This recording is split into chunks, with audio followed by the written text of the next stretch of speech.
right, it's time for our weekly feature Going Green. Water problems keep bubbling up in South Africa, from polluted rivers to shortages. Joburg residents have now been urged to save water after the level of the Vaal Dam dropped to almost 50%. Residents are being asked not to water their gardens during daylight hours, to shorten shower times, to keep a bucket in the shower to reuse water. To discuss this, we're joined by the communications manager at Johannesburg Water, Dhludhlu. Thank you for being with us, Mr. Dhludhlu. Thank you for the opportunity. So this concern is not exactly new. There have been level 1 restrictions in place in Johannesburg for a while. Is that correct? That is correct. Let me just re-emphasize the fact that level 1 water restrictions are still in place and are still enforceable by the JMPD. The status of the water, levels right now is quite concerning to the city because 53% is, is just right there in the middle. So we urge all residents to come on board. We need all hands on deck to change attitude, to make sure that they start using water responsibly.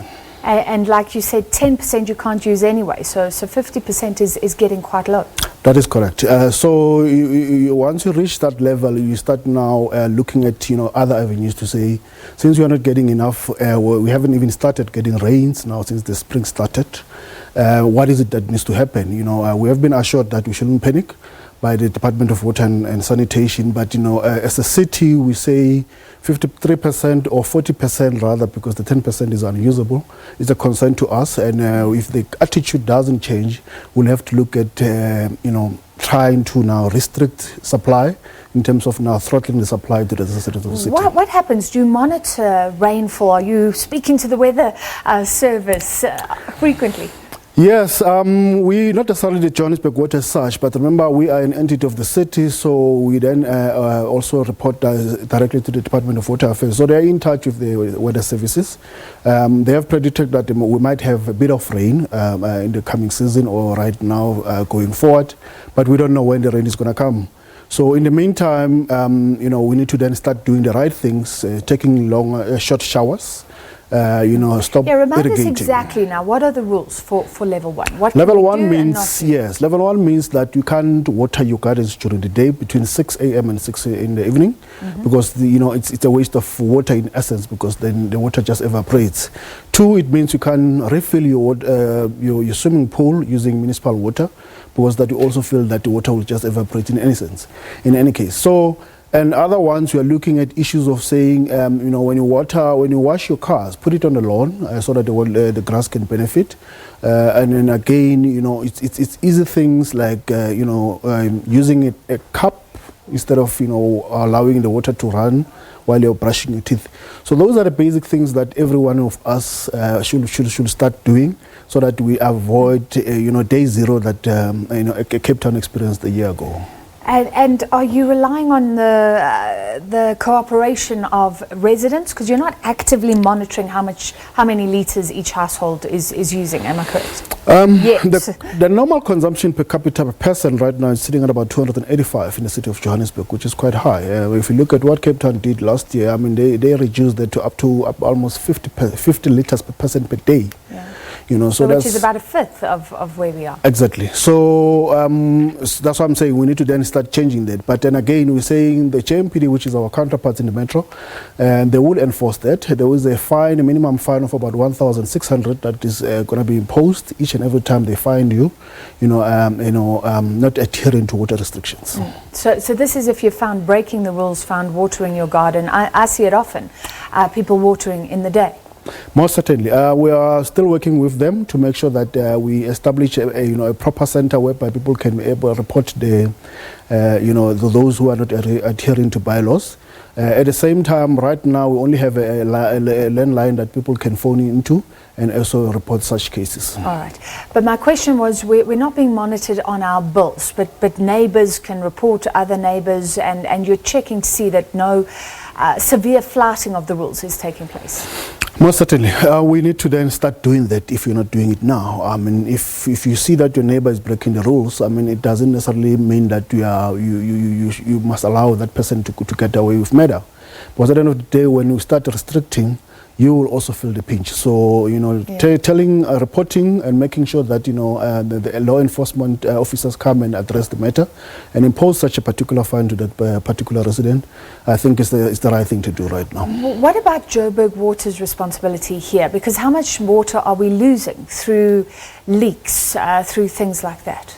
We have, you know, men and women in blue and every day in 10 depots across the city that are going around making sure that, you know, they attend to leaks that have been reported. But we also urge all residents in the city, because it becomes also a collective responsibility in terms of making sure that they report those leaks through the call center, and then the call center will be able then to generate calls, and then the depots will be able to attend to such. But that is an ongoing job, and again, it's maintenance work that is also happening on a daily basis. All right, and you're being responsive. So if somebody reports, the team is sent out almost immediately? Not almost immediately. We've got turnaround times. Remember, we're servicing almost 4 million customers in the city. So, you know, our response time, we look at the turnaround times in terms of our service standards that we have in place. In other instances, you may find that when you report, the team comes out almost immediately. But again, that also depends on the number of workload each depot has at a particular time. And there's a big picture here. It's not only the rains, but the Lesotho Highlands Water Project. There's some maintenance going on till the end of November. Just tell us exactly what you're doing. The maintenance in Lesotho Highlands has started in the beginning of October, due to end sometime at the end of November. That means that there isn't any supply coming through from the Lesotho Highlands into the integrated Vaal River systems. So it means now, without that water coming through, it means now the levels will drop much quicker. So in essence, we're then saying, in as much as we are still getting the normal supply from rainwater, which is our bulk water supply in the city, but at the same time, when they start, you know, reducing the amount of water they provide us, we have an obligation to start cutting down as well in terms of service to the residents. Final question for you. So put this into context. How frequently do the dam levels get this low?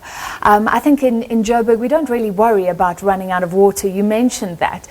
But is that really a serious concern for us? It is a concern. Remember, we don't have catchment areas in the city of Johannesburg. All our catchment areas are mainly from the neighboring provinces, you know, your Free State mainly, parts of KZN, parts of Mpumalanga, then all the water then gets channeled to the Vaal River systems. That's where then the water gets cleaned and then pumped into our reservoirs. We've got about 139 of them in the city. That's the only way we store water for every one of us to be able to get, you know, some sort of water on a daily basis.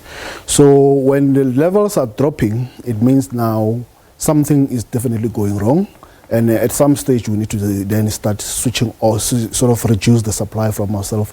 Also to preserve the infrastructure, because there are certain levels that our infrastructure needs to, you know, in terms of water level, needs to reach. And once it reaches that level, we need to then shut it down and allow it to recover. All right, so it is a worrying situation at the moment. Most certainly. We appeal to all, change attitude, let's do the right things, and so that then everybody else can have, you know, water at the end of the day.